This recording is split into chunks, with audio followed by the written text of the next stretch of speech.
गुरुदेव, एक जिज्ञासा हमारे पास ऑनलाइन आई है। राजेश रंजन रायपुर से पूर्ण तीर्थ चक्रवर्ती मुनि पुंगव सुधा सागर जी को नमोस्तु नमोस्तु नमोस्तु। मेरी जिज्ञासा यह है कि परम पूज्य आचार्य श्री विद्यासागर जी महामुनिराज के महाप्रयाण से उनके भक्तगण पूरे विश्व में डिप्रेशन में हैं। उन्हें समझ में नहीं आ रहा है कि अपने मन को कैसे समझाएं। पूरे विश्व के गुरु भक्तों को आप संदेश प्रदान करें। मैंने संदेश उस दिन विनयांजलि सभा में दिया था और कल भी दिया था। नियत को स्वीकार करो। नियत जो है वह किसी का कारण नहीं बनती। अंत में मृत्यु तो निश्चित ही है। कितने दिन अपन किसी को जीवित रख पाएंगे या रह पाएंगे। महावीर स्वामी आत्माएं जब गई होंगी तब क्या हुआ होगा। चक्रवर्ती जैसे जब इस नगर से जाते होंगे तो क्या होगा। कुंद स्वामी ने जब समाधि ली होगी तब क्या होगा। पूज्यवर शांति सागर महाराज ने समाधि ली, उनको भी जाना पड़ा। वो बहुत बड़े आचार्य थे। वो भी उसके बाद भी दुनिया चल रही है।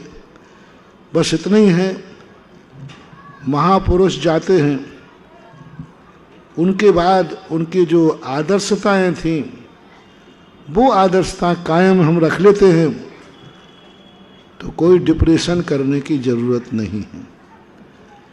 क्योंकि उनका ही एक भाव रहता है कि कोई डिप्रेशन नहीं करना। क्योंकि वो भले चले गए, उनके मार्ग तो जीवित हैं, उनके सिद्धांत तो जीवित हैं, उनके उपदेश तो जीवित है। उनका सिद्धांत जीवित होना ही सबसे बड़े डिप्रेशन को शांत करने की दवाई है कि उनके जो सिद्धांत थे उन सिद्धांतों पर हम कायम रहेंगे, उनको हम जीवित रखेंगे। महान आत्मा जावे तो जावे, लेकिन उनके जो सिद्धांत थे वे यदि अपन जीवित रखे हैं तो फिर डिप्रेशन में जाने की कोई जरूरत ही नहीं। क्योंकि महान आत्माएं स्वयं जीवित नहीं रहना चाहती हैं। उनका भाव रहता है मेरा सिद्धांत जीवित रहे, मेरी विचारधारा जीवित रहे, मेरी भावना जीवित रहे। यही सबसे महान आत्माओं का उद्देश्य क्या है, उपदेश देना। क्यों बनाए इतने सारे शिष्य पूज्यवर ने, क्यों बनाए इतने भक्त दुनिया के।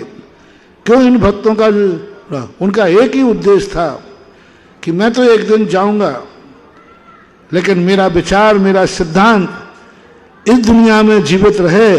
इसलिए उन्होंने अपन सबको मार बताया, पैर पे खड़ा किया कि वो जानते थे कि मैं तो जीवित रहूंगा नहीं, लेकिन मेरा सिद्धांत, मेरे शिष्य जीवित रहेंगे, मेरा सिद्धांत मेरे भक्त जीवित रखेंगे। बस उनके सिद्धांत को जीवित रखने का संकल्प कर लो, तुम्हारा डिप्रेशन अपने आप शांत हो जाएगा। तुमसे ज्यादा तो मैं डिप्रेट हो जाता था। और आचार्य जी के मामले में तुम्हें मालूम है कि मैं बहुत जल्दी डिप्रेट हो जाता हूँ आचार्य जी के मामले में। पर मैंने भी एक बात का, डिप्रेशन की औषधि खा ली। मैंने तो एक टैबलेट ले ली है। वो डिप्रेशन आते तो कोई टैबलेट देते हो, मैंने भी एक टैबलेट खा ली है। और वो टैबलेट खाने के बाद थोड़ा डिप्रेशन खत्म हो गया है। यही गोली खाई कि गुरुदेव ने जो सिद्धांत बनाए हैं, जो सिद्धांत दिए हैं, गुरु को तो मैं जीवित नहीं रख पाया, लेकिन उन सिद्धांतों को जिंदगी के अंतिम तक जीवित रखूंगा। उन सिद्धांतों को मैं जीवित रखूंगा। ये टैबलेट जब मैंने ली तो कितना शांत बैठा ना, बिल्कुल डिप्रेशन गायब हो गया। बात इतनी सी गोली से हुआ है कि उनके सिद्धांत हम जीवित रखेंगे। और बस जैसे ही ये भाव आया तैसे ही अपने मन में शांति मिल गई। और गुरु के प्रति उपकार पूर्ण इसी संकल्प के साथ गुरु यही चाहते थे। गुरु कभी नहीं चाहते कि तुम मुझे जीवित रखना।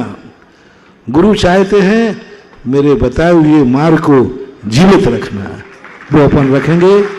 सबके लिए यही टैबलेट है, यही औषधि है। इस औषधि को लेकर सब लोग अपने डिप्रेशन को शांत करके और बीड़ा उठाएं। इस मार्ग को, जो मार्ग गुरु ने दिया है, बताया है, इस मार्ग पर हम आबाद रूप से, निष्कंटक रूप से आगे बढ़ते रहेंगे।